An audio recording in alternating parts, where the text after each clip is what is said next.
Hello, folks, and welcome to another edition of this irregularly produced radio program, the Dr. Mark Foster Show. I'm Mark Foster. Today I will be talking about something called Heartfulness Inquiry. Heartfulness Inquiry is something I developed several years ago.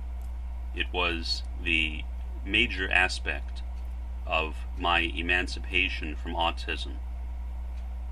Before that time, I really had no sense of empathy. I'm not even sure that I understood exactly what it was.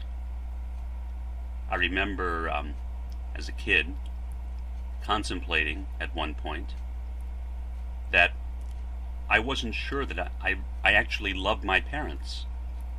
And then I thought about other people, and I really didn't know if I loved them either.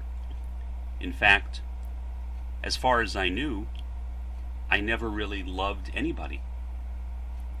Now, intellectually, I had some sense of what love is, but that's about as far as it went. I really had no personal experience with love and with empathy. I don't know how common that is with autistics. I know that it is not entirely uncommon, but regardless, it is an important part of my life story, and it shaped most of my adult life until a few years ago, when I had that transformative experience I've discussed previously on this program through, I believe, my dear guardian angel, the 17th century Punjabi Sufi Ḥaḍrat Sulṭān Bāhū. So today what I will do is I will briefly talk about this process that I developed. I call it Heartfulness Inquiry because that is essentially what I discovered. I discovered my heart. Inquiry is a common term that is used these days. There are various approaches which have been referred to as inquiry.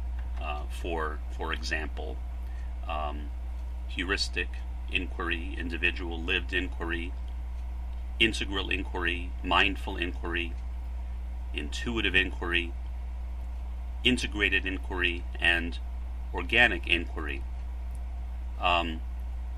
These are basically individualistic, to use a technical term, perhaps a bit phenomenological, meaning focusing on intention, that had been developed primarily by psychologists, but not exclusively so. However, I felt, because of the fact that really what I had done is I had developed a kind of humanistic approach, humanistic spiritual approach to meditation, that the most logical name to use for it was some type of inquiry, and therefore heartfulness inquiry is what most sounded appropriate to me. Here is basically what it is. It is a private activity. My recommendation is to begin with only one or two of these steps and then gradually add to them. Now, I call them steps because I think that's the clearest way of explaining it, but they're not necessarily literally steps. In other words, I don't think that it's important to exactly do them 1, 2, 3, 4, 5, 6, 7. I think that one can skip around, leave steps out, combine some steps. That's what I do. I don't look at it as a cookbook, in other words. I think it is useful to explain it in this kind of cookbook fashion, but once it's like making following a recipe. First time you do it, typically you do it literally. You follow it step by step, do exactly what it says in the cookbook. But after that, As time goes on, you gradually improvise, change the ingredients, do the order differently. Same thing when driving a car. At first you think about, well, first I put my seatbelt on, then I look in this mirror and that mirror and put my foot on the brake, and etc. But then afterwards you realize, well, I don't necessarily need to do it exactly that way. For example, I could, if I want to, turn on the ignition and put my foot on the brake before I put my seatbelt on.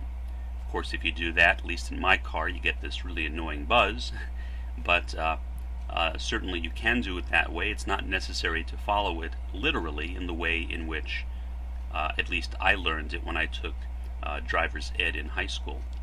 So these are just suggestions. I don't intend this to be a fixed process of any sort.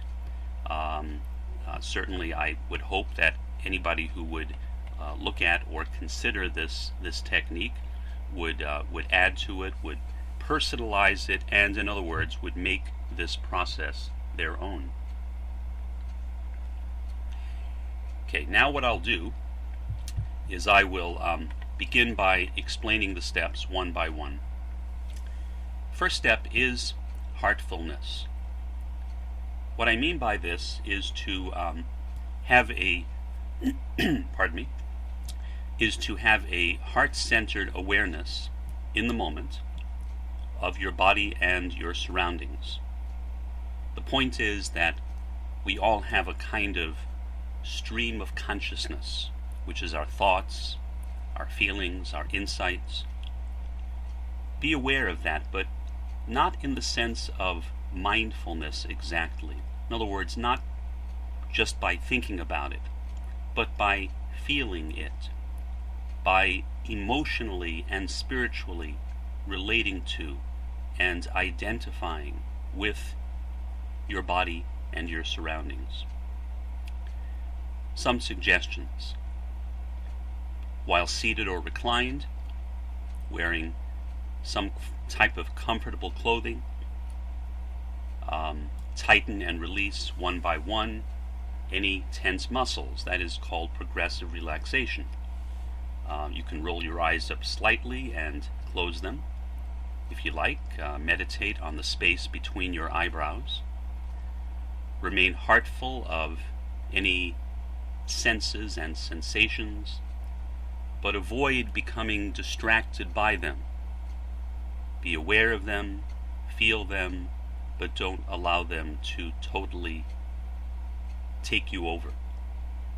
Breathe naturally, if you wish, deeply, but not in any forceful way.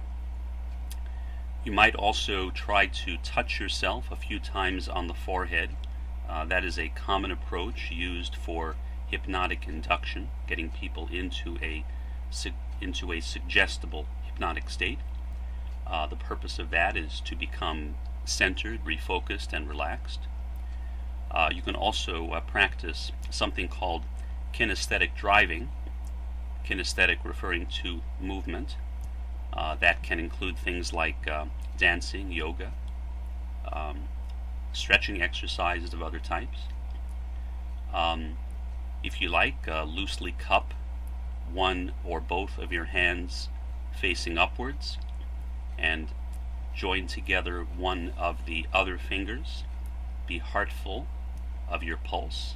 That kind of hand position is referred to in Buddhism as a mudra, where you literally have your hands down and you take your thumb and bring it together with one of your fingers. There are actually different names for different mudras, but I think that is a matter of personal preference as to which finger you join to your thumb.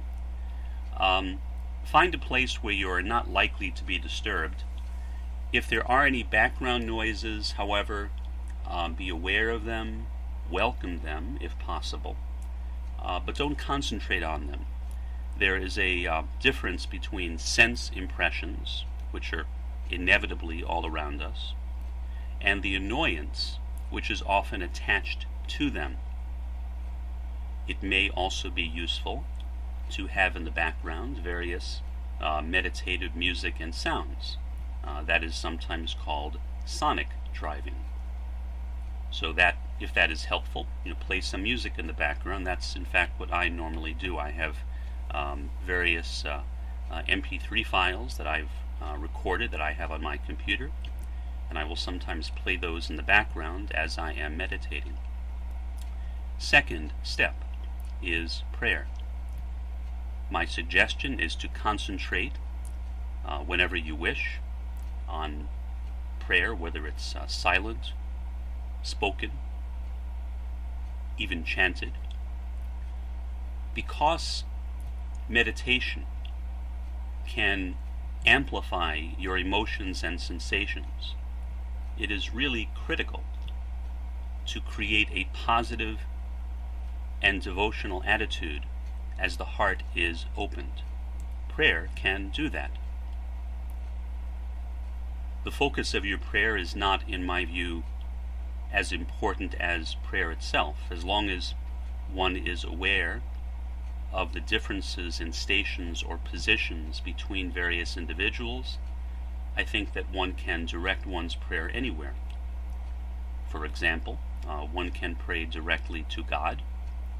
One can think of one's parent, spiritual parent, the source, the light, the holy other,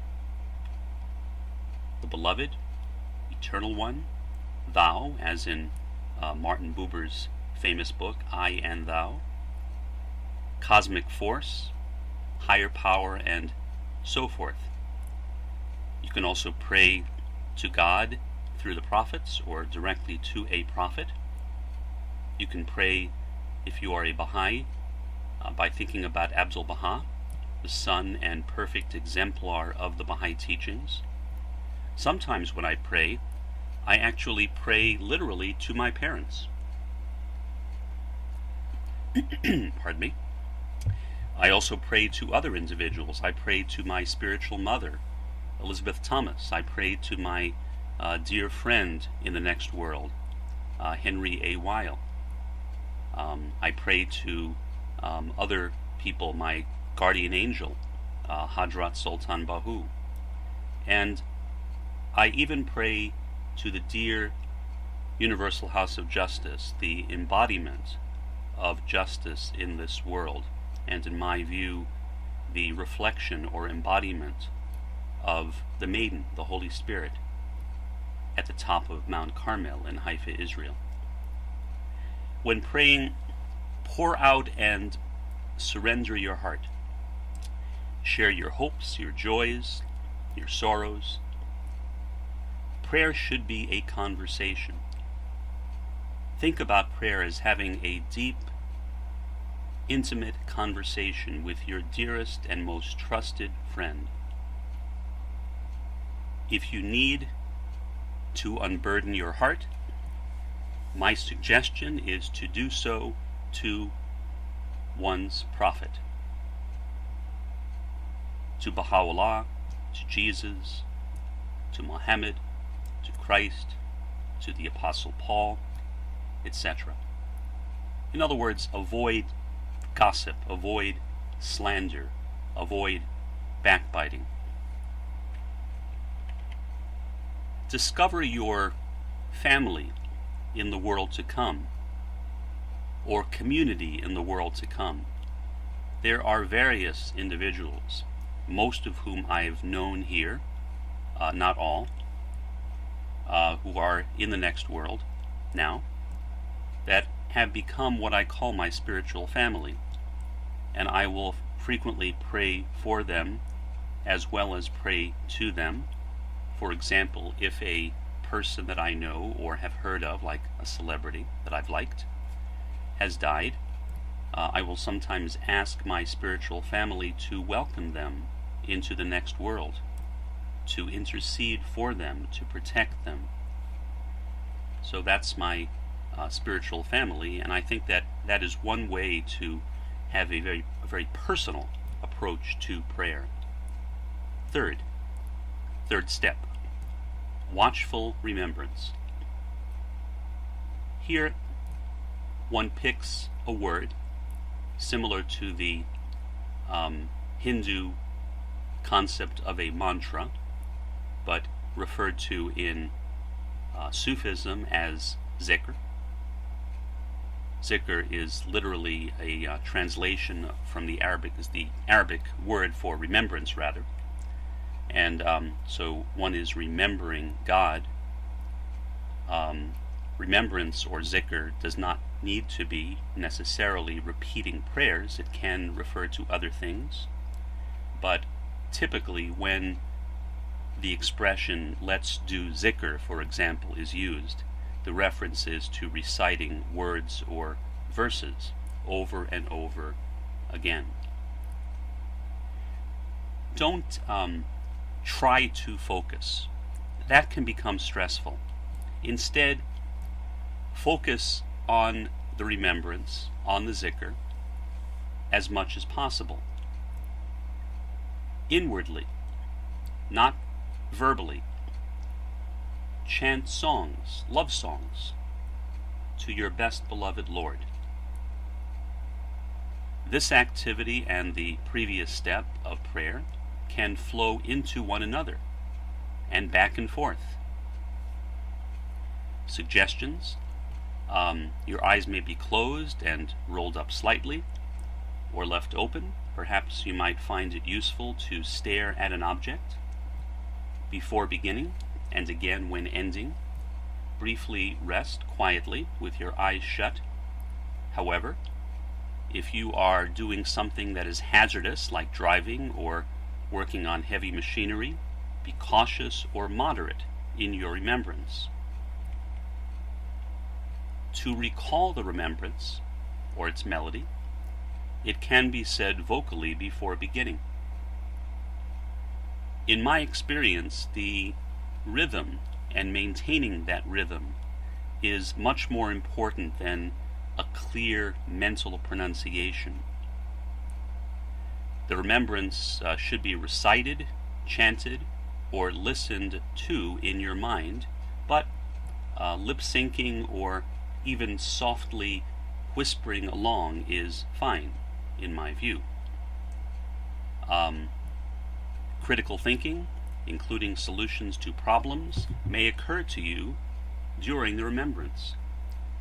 Don't try to suppress them. On the other hand, if you have any negative thoughts during the procedure, drive them away by just calmly returning to the remembrance.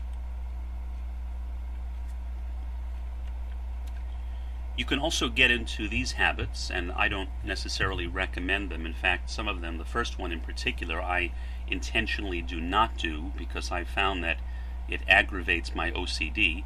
That is conducting your own inner orchestras and choruses. I avoid that, and that's why instead I play music in the background, because I found that when I did that, I began to obsess on those sounds, so I don't do that anymore. But if you don't have that problem, that is something that you might want to try. You can even move to the beat of the remembrance, or even borrowing from Sufi dancing or whirling, like the whirling dervishes. Mentally reciting the remembrance in rhythm with the heart, if you can do that, using the thumb's pulse or a hand on the heart, and imagining the remembrance together with the spiritual heart, for example, engraved upon, being written over, spoken to, or reverberating within the heart. So that is the first type of remembrance. The second type of remembrance, which is really an alternate to the first type, is what I call forceless remembrance. Now, this type of remembrance can be done either as an alternative to watchful remembrance or along with it. That's up to you, obviously. I'm not laying out any rules, I'm simply making suggestions. This type of remembrance is similar, I think, although certainly not the same, to other processes such as the relaxation response, transcendental meditation, and others. I don't claim that it is exactly like those, I'm not trying to imitate them. In fact, my suggestion is, if, for example, you want to learn TM, go to the TM or Transcendental Meditation website and study it with them. This is only my own approach, but I believe it may be, on some level, at least fairly similar to that. Here, with forceless remembrance. Before beginning and when ending, briefly rest and relax quietly with your eyes shut. Remain open to your stream of consciousness only at the end, and I'll mention that when we get to the end of the description of this step. First, with your eyes closed, feel yourself mentally repeating the remembrance without thinking about it. Begin verbally if you like, but gradually perform the remembrance in complete silence with no whispering or lip syncing. Eventually, the remembrance may fade into the back of your mind. It might become hazy, vary in speed, volume, or pitch. All of those are fine. Don't pressure yourself to perceive the sounds in a fixed way, or to pronounce them clearly, or to achieve a rhythm. The mind should be in a passive and receptive state, almost a kind of nonchalant state, not an active state. If you have any sensations, bodily sensations, allow them to come and go. Do not try to control your breath, and avoid focusing on your heartbeat. My suggestion is, if you practice this type of remembrance, do it for, say, 15 to 20 minutes in the morning and again in the evening. Do not worry about becoming distracted. Inevitably, there will be stray thoughts, but the activity itself should be forceless. If you notice at various points that your mind will wander, and at least in my experience that inevitably happens, just resume, calmly and smoothly resume. Don't force yourself to resume, just resume. Here is an image, and I found this image described on the web, and I think it's a very beautiful way of illustrating this process. You are tossing a tiny coin into the wishing well of your heart. Each time the coin vanishes, you toss one in again. These are extra activities. After finishing the above process, silently recite every 15 seconds or so a short and uplifting quotation. Now, when I said before that you should remain open to your stream of consciousness only at the end, that is what I'm referring to.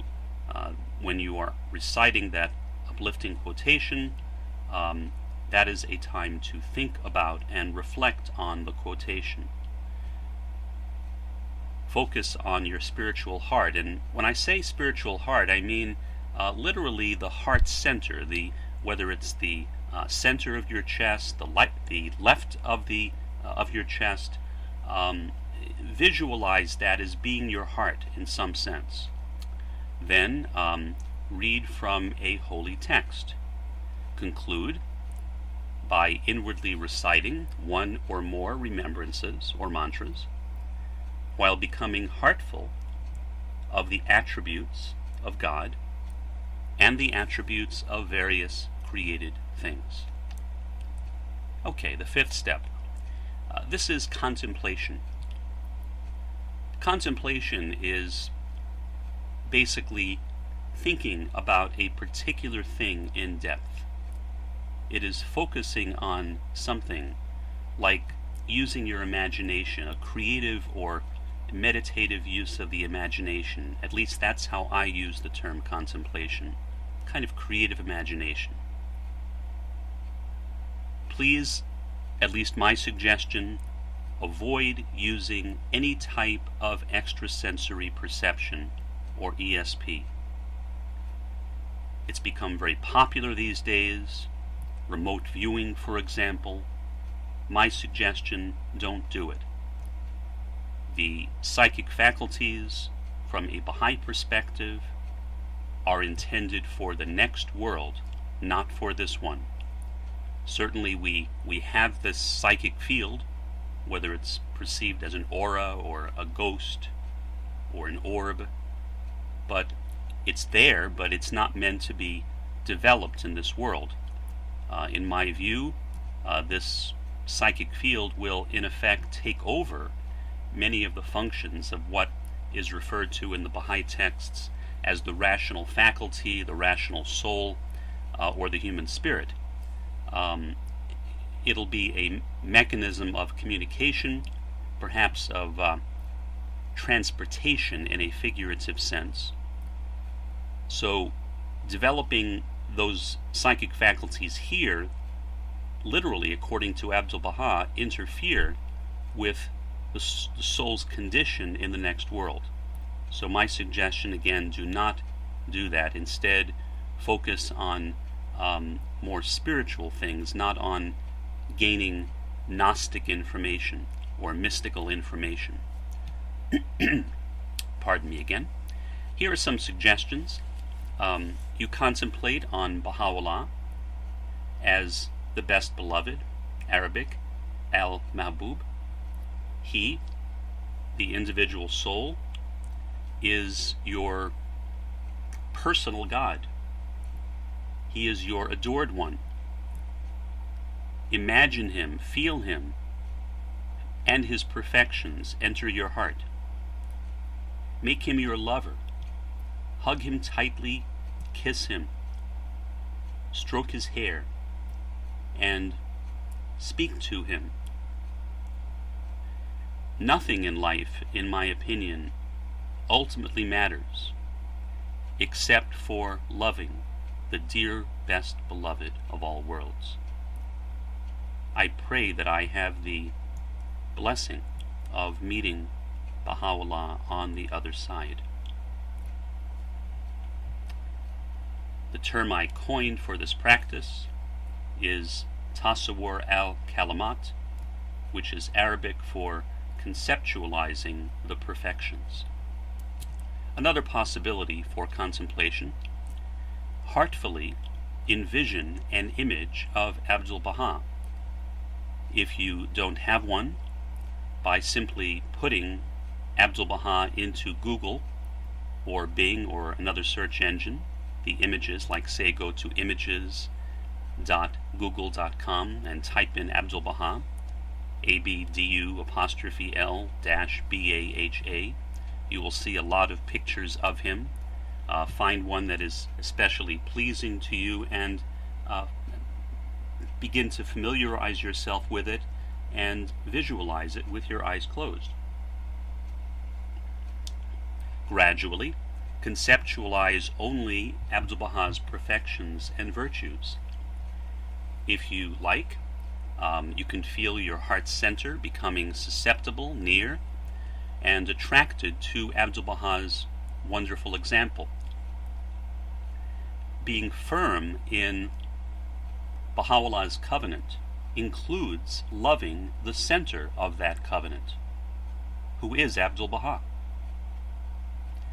Similar types of exercises can also be performed with other holy or dearly loved persons.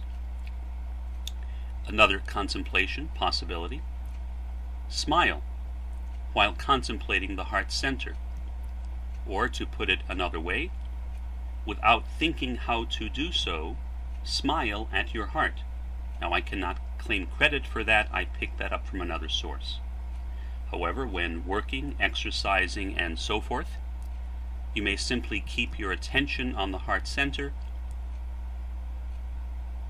in a sense, as the psalmist says in Psalms 46:10, "Be still and know that I am God." Another contemplation: Your heart glows and throbs with a warming, beautiful light. Visualize a ray from the sun, perhaps symbolizing the sun of reality or the sun of truth, God, Baha'u'llah, filling your heart, purifying you with light. You might also picture shining light pouring into the heart, into an unhealthy part of the body, perhaps even placing a hand on that part of the body, or perhaps directing healing to somebody else, thinking about somebody else or the part of that person's body which is ill, and visualizing healing light going into it. Another possibility: for eternal relationships, deeply understand and learn from souls in this world or in the next world by contemplating them heartfully as individualized attributes. That is what we are, after all. We are the individualized attributes of the rational faculty and of the unity of religions. That's what makes us who we are. We contain both the spirit of faith and the human spirit.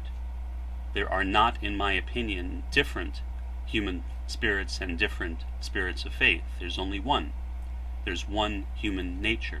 There's one spirit of faith. We partake in an individualized portion of it. So, on one level, we are individual. On another level, we are all the same. We are a part of, as Roy Bhaskar, philosopher Roy Bhaskar calls it, the cosmic envelope. We are co-present with everyone else. And because we share in the virtues or attributes, those attributes also come from God. Those attributes are also seen in the lower kingdoms of existence, animal, vegetable, and mineral. So literally, we are connected all to one another. There is really no separation between beings in existence. There is individuality, but there is also unity. There is literally a unity in diversity of existence. For eternal relationships, as another contemplation, deeply understand and perhaps learn from souls in the next world. Kiss them, stroke their heads, imagine them near your heart center, fold it into yourself, or the light from your heart surrounding them. Repair negative feelings. Since love is the door to knowledge, the more souls one can love, the better off one is. Focusing on departed beings, including prophets, deeply loved ones, and even people that one may not have known in this world, may draw them and the world to come closer and prepare for a meeting on the other side. The sixth step: reflection. Reflection refers to turning one's thoughts back to a subject, literally like a reflection in a mirror. So you're turning your thoughts back to a subject. For a deeper understanding, turn your heart to it instead, or in addition to it. The heart center can become sensitive to the divine guidance of love. Love is the source of knowledge. Knowledge comes from love. Over the course of the day, seeing with the eyes of the heart, wait in anxious expectation for answers to various spiritual questions, and that can be anything you like. For example, if you are studying something, deepening or developing a deeper understanding of a spiritual subject, that's one possibility. Another possibility is journaling, blogging, storytelling. Those are all possible ways of reflection. You can ask yourself, how does my heart center feel when I consider behaving in a certain way? What do my eyes feel like while I am watching a television program? For empirical research, scientific research, this step may be used as a part of the scientific method, perhaps. A way of incorporating reflection into the process of theory development and formulating hypotheses. Finally, the seventh step. Here, the virtues acquired through contemplation are put into action with moderation and with wisdom. Whenever one acts, do it heartfully as well as intentionally. Avoid behaving out of habit. That's a very easy thing to do. The late Henry A. Weil, whom I love very deeply, who is now in the next world, I was very good friends with him. We used to speak on the phone regularly. When I was the chairman of the district teaching committee for the state of Mississippi, I invited him to speak at our summer school, which he graciously consented to do. I picked him up at the airport. Unfortunately, I could tell at that point that his abilities, his strength was fading from years before when I had heard him speak in New York, where I first met him through my spiritual mother, Elizabeth Thomas. Still, he gave a very wonderful presentation. He wrote a couple of books and a whole series of booklets called Wealth Without Gold, which I fortunately have in my possession. Really wonderful things that Henry A. Weil wrote. And I sometimes, when I am engaging in reflection, I will think about him, and I'll think about the comment that he made that before one engages in an action, he said to think, make a new decision, and then act. In other words, if one behaves out of habit, if one just acts, in effect one is reacting. Again and again and again. Means to repeat. One is reacting. So rather than reacting, one becomes proactive. And one does that by consciously and deliberately considering one's actions, by forming new habits, literally perhaps rewiring the brain. We now know that the brain is neuroplastic. People talk about neuroplasticity. The brain is much more flexible, neuroscientists are now saying, than they used to think. So we can, by behaving in certain ways, literally shape our brains in a positive way.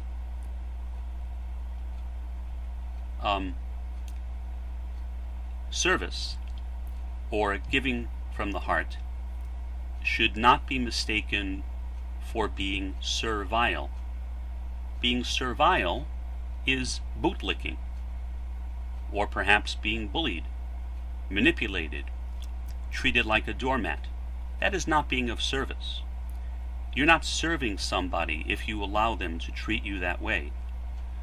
Being of service does not mean that you do whatever someone asks you to do. Being of service means that you are being obedient to the will of God as you understand it, and doing the best you can to help people in a spiritual way. That's service. So service is also not reaction. Service is being proactive and becoming tuned in to the spiritual kingdom and living in that spiritual kingdom.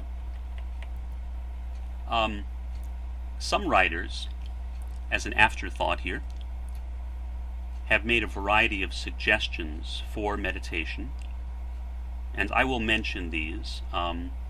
They are not perhaps relevant for everyone. Some people might find them useful. The suggestion which is often given is not to meditate any sooner than 2 hours after meals, or at least 2 hours before bedtime. Reason is because supposedly the exercises may interfere with metabolism and digestion, and the meditation can increase tiredness. Now again, I have not found that to be true with me, but some people do, so I mention it. Some writers recommend meditating while seated for a similar reason. If you lay down, you might fall asleep. Again, with me, that is not a problem. Perhaps that's because I don't generally fall asleep on my back. It's very difficult for me to sleep on my back. So if I'm laying down on my back meditating, I don't fall asleep. But maybe if you are different, if you easily fall asleep on your back, it might be a good idea to sit down. Again, I think that rather than making up very fixed rules and very strict requirements, it's better to tune in to whatever kinds of situation you are in, and to be receptive to it. That's all for today. I expect to come back to this subject of Heartfulness Inquiry, some of the deeper aspects of it, perhaps talking about some of the specific types of remembrances, and maybe other aspects of it which I have not touched on today in a future program. So until next time, have a good one.